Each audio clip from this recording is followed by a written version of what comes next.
76th session of the 10th Council, September 30th, 2021. Roll call. Carter.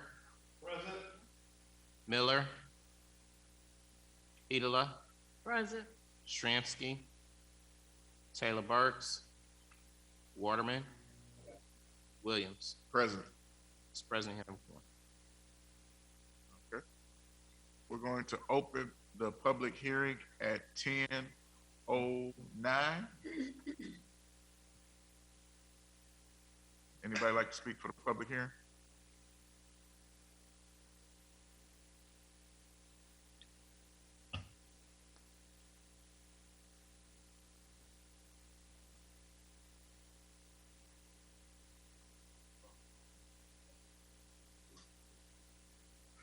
State your name and address, sir.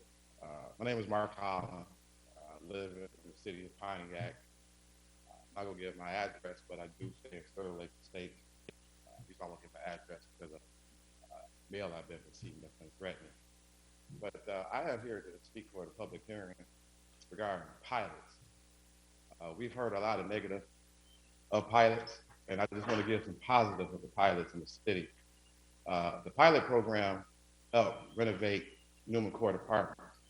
And with the pilot program that Newman Court Apartments did receive, they got a total renovation. Also, each unit got central air as well.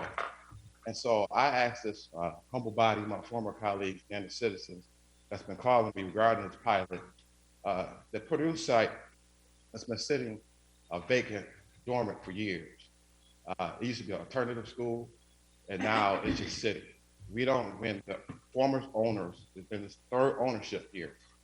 First with the schools, then it was Mr. Stevens, and now the city has it. We don't have a lot of people standing in line to buy this building, but we have a lot of people calling us looking for places to stay and looking for somewhere to reside. So if you look at the average of 76 apartments, you're looking at doubling that because of the families that's gonna dwell in them apartments. So I do ask you to have some consideration and look at the positive pilots through our community. I know it's mixed emotions because I'm not always supportive of pilots, but I do know that pilots do work here in Pontiac within our community.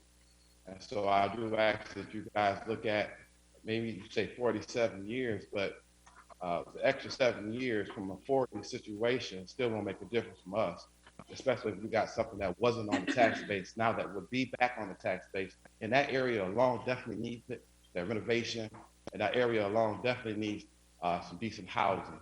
So I do ask that you guys really consider, take all the negatives out and then start focusing on the positive, that you're gonna provide homes, you're gonna provide some tax base in that area.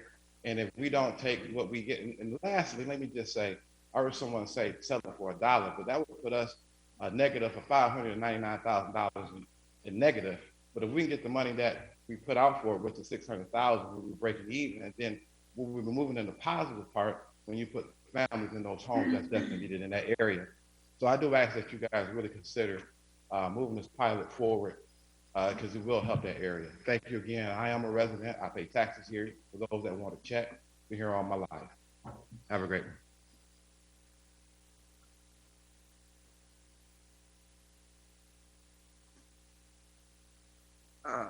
No. Good morning. Mr. Vernon, we're going to close the public hearing, but I will call you up to speak just as a courtesy during the resolution. But we want to keep the public hearing. I appreciate that. Yep. Anybody else from the public want to speak on this property?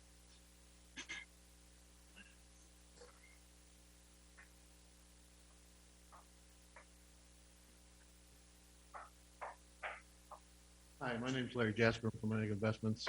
I understand you're looking to sell Purdue, and I agree that we should sell it for $1. Presently, we shouldn't be selling it because we don't have the partnership papers or how it's going to affect the community. Remember, this is all a big deal that went down with the mayor and a few other people a while back. And this Purdue school had huge issues with it. We had black mold, it had been sitting there for 15 years, $600,000 was not the appraised value. Nobody can explain why that's in there. This public housing is for low income.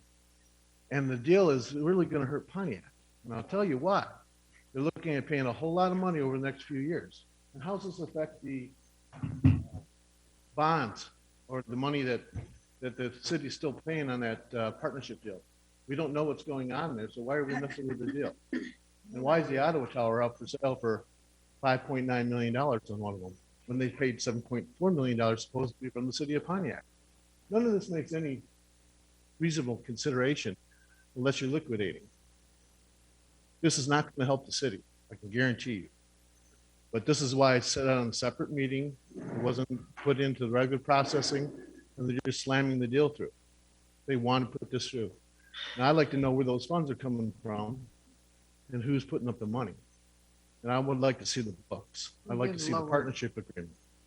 All these things have issues. So I'm just going to let you sit with that for a moment. But the bottom line is there's no asset value in that school. It should never have been purchased for $600,000. The cost of cleanup on that is $1.5 million. So you have to ask yourself, why would they put it in the deal for $600,000? What are they doing? Why would they pay that? Why would the city pay $600,000 for that? You're paying for 7 years, a higher interest rate. They're not paying any money. The city of Pontiac is paying money for it. What is the deal? How does it work? How does the city get reimbursed on this? And where's the reimbursement coming from? Now, all of these are going to be coming to fruit. The time for this. Now, I agree with you. it's supposed to be a time limit. That's right. So you just gonna let him sit up here and just talk and talk? The point is that if you sell it right now, you don't know what's going on. You don't have a partnership agreement to look at that went into the city of Pontiac. You signed a deal with the resolution that the mayor, the new mayor, and the council members aren't going to have any say-so in it without looking at it. The first thing any attorney tells you, never sign a contract unless you've read it before. You haven't read this before. This is being slammed like every other deal that's come in here. And that money is being taken out of the city through Brownsville, through tax abatements, through state and federal money that's being put together on that housing commission. All this is not reviewed by the council. So you can't make a decision to sell this if you don't know what's going on. You haven't read your contract. Period. With that being said, the city is paying interest and hasn't paid on the deal that's going on right now with the auto towers. How are they being reimbursed for that? And why are they paying the extra money? And where's that coming with the partnership agreement?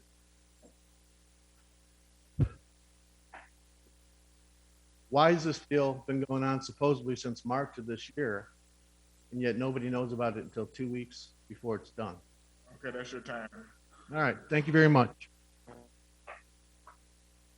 Anybody else would like to speak for public hearing? Take the podium, sir.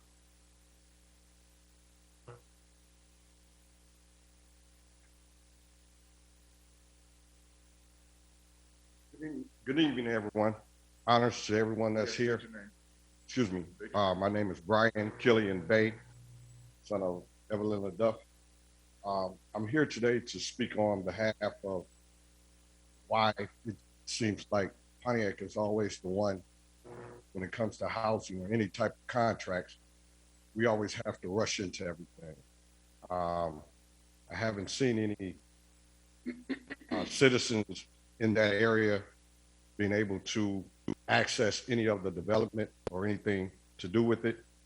So I would just like to ask us, why do we have a lot of outside people coming into Pontiac at the last minute, always dumping a contract or something into our city? Thank you, and everybody have an honorable day. We're gonna close the public hearing at 10:18. We no longer have a quorum, so I will adjourn this meeting at 10:19. Nice if people knew what they were speaking of, wasn't it, Mr. Contis?